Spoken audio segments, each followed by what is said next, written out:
A derrota do autoritarismo passa pelas eleições do Senado de 2026? Não creio que passa por isso, porque as próprias eleições já estão sendo conduzidas de uma forma que suprime a expressão conservadora. Então, como é que nós vamos eleger candidatos conservadores ou nós vamos mudar a cena política brasileira se os conservadores estão sendo expulsos do cenário? Ontem mesmo, o ministro Moraes anunciou que será criado um novo grupo de trabalho lá no TSE para monitorar as redes contra um discurso antidemocrático. Ora, o que é discurso antidemocrático? E o próprio ato de monitorar as redes para censurar pessoas não me parece ser uma coisa muito democrática. O que a gente está vendo desde as últimas eleições e desde antes disso é uma emergência de um Estado autoritário que está criminalizando a direita e considerando que a democracia basicamente é a expressão de esquerda, ou seja, um arranjo profundamente antidemocrático. Nesse sentido, eu vejo cada vez mais dificuldade de candidatos da direita poderem, ser eleitos num ambiente de censura e perseguição. Leandro, hoje tenho um emprego estável no Brasil. Como me preparar para ir morar fora? Pergunta interessante, né? Acho que eu posso ajudar porque eu já passei por todo esse processo. Todas essas etapas. Primeira coisa que você deve fazer, de fato, é um planejamento. Você tem que entender quais são as possibilidades de vistos,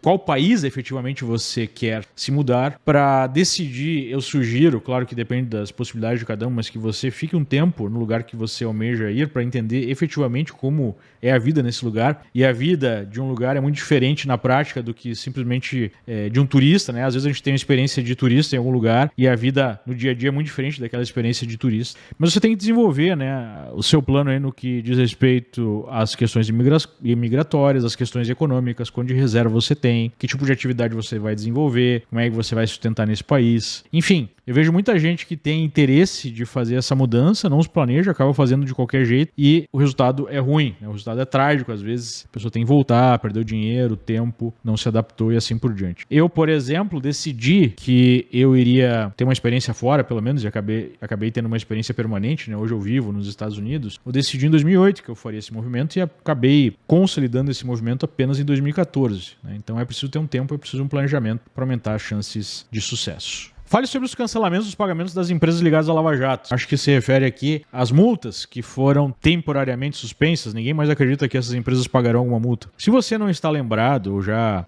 esqueceu do que aconteceu, algumas empresas que viraram verdadeiros propinodutos fecharam acordos de delação premiada para diminuir penas dos seus executivos. E uma parte desse acordo envolvia o pagamento de multas bilionárias. Empresas como a Odebrecht, como a JBS e assim por diante. Multas de 10 bilhões da JBS já tinham sido suspensas e agora nós temos multas da Odebrecht, que formava a espinha dorsal do esquema de corrupção, também foram suspensas. Ninguém acredita que serão pagas no final das contas. O que significa? Significa que o Brasil consolida a realidade de verdadeiro paraíso do crime, da corrupção. No Brasil, é isso que os juízes, ministros, enfim, as cortes superiores estão mostrando, no Brasil o crime compensa.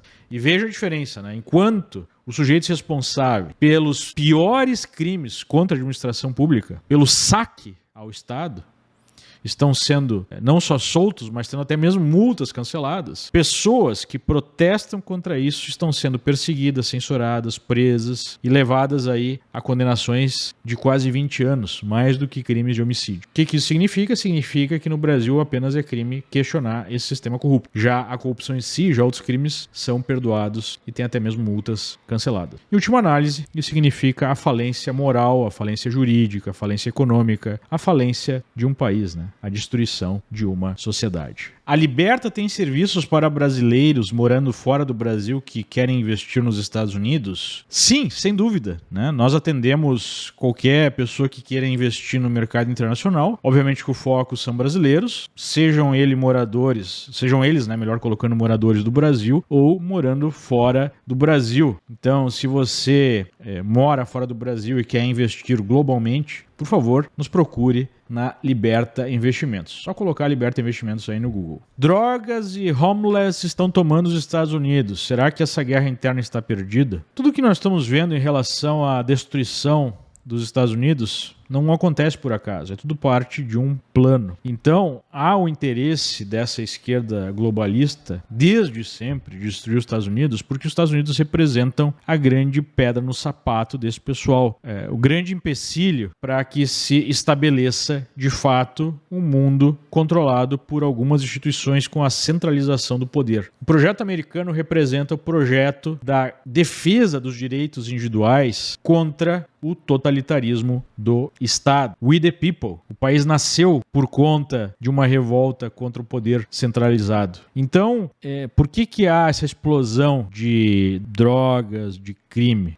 O que se chama aqui de morte pelo desespero, né? Morte de desespero. Porque conforme você vai destruindo as bases morais do Ocidente, as pessoas vão ficando perdidas. Se você não tem um propósito de vida, se você não entende a vida, né, como algo maior, se você simplesmente resume a existência humana à gratificação dos sentidos, né, à liberação sexual, ao alcance dos prazeres materiais mundanos, você perde o sentido da vida e você entra em desespero. É isso que nós estamos vendo. Você não tem mais Deus, você não tem mais família, você não tem mais o próprio trabalho. Tudo isso é tratado como algo ultrapassado, como algo até criticável. Você perde o sentido da vida e você fica então pronto a ser tomado por uma vida vazia, né?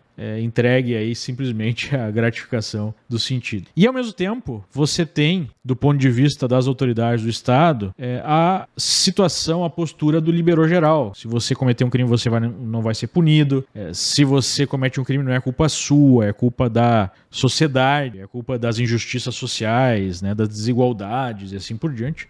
E isso vai produzindo um incentivo à criminalidade desenfreada. Então essas duas coisas em conjunto vão minando aí o cerne da sociedade americana, e especialmente nas grandes cidades e nas grandes cidades geridas pela esquerda, a gente observa esse movimento de forma mais exponencial. Não sei se essa luta está perdida, mas é muito triste, né, enxergar isso. Uma amiga foi até Nova York semana passada e relatou, né, os zumbis nas ruas se drogando, enfim, eventualmente até atacando pessoas para tentar roubar alguma coisa. Não era assim em Nova York, não era assim nos Estados Unidos há não muito tempo atrás. Mas a esquerda conseguiu destruir pelo menos parte dos Estados Unidos. Leitura imprescindível, sugestões. Então vamos lá, né? Fala sobre alguns livros aí que mudaram a minha vida e, enfim, contribuíram aí para a minha capacidade de entender o que acontece no mundo e para interpretar, né, a própria realidade. Tem um livro, né, que me salvou aí de um caminho esquerdista. Acho que eu já contei essa história para vocês. Eu estava na faculdade, já estava sendo cooptado aí pelas organizações, né, de estudantes que tem dentro das universidades federais. Para quem já pisou numa federal sabe do que eu estou falando. E quando eu comecei a minha carreira universitária, eu fui já seduzido, digamos assim, por um desses movimentos.